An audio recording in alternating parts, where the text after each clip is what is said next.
Hi friends, இன்னைக்கு நம்ம சேனல்ல ரொம்ப ரொம்ப சீக்கிரமா செய்யக்கூடிய நல்ல டேஸ்டியான ஒரு ஸ்நாக்ஸ் ரெசிபி தான் பார்க்கலாம். வாங்க என்ன ரெசிபின்னு பார்த்தலாமா? இந்த ரெசிபிக்கு ஒரு மிக்ஸி ஜார்ல 1 கப் அளவுக்கு பொட்டுக்கல்ல எடுத்துக்கலாம்.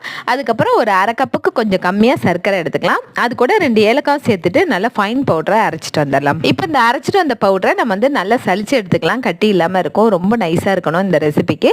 இதை சலிச்சு எடுத்ததுக்கு அப்புறம் நம்ம ஒரு கடாய் வச்சுட்டு அதுல ஒரு 1/2 கப் அளவுக்கு நெய் சேர்த்துக்கலாம்.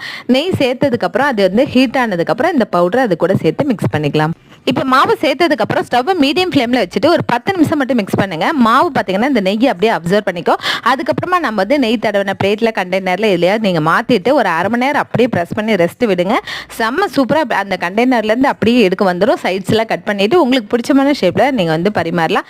செம்ம டேஸ்டா இருக்கும். நெய் மைசூர் பாக்கு மாதிரியே இருக்கும். வாயில போட்டோன்னு கரையிற அளவுக்கு இருக்கும். ட்ரை பண்ணி பாருங்க. தேங்க்யூ.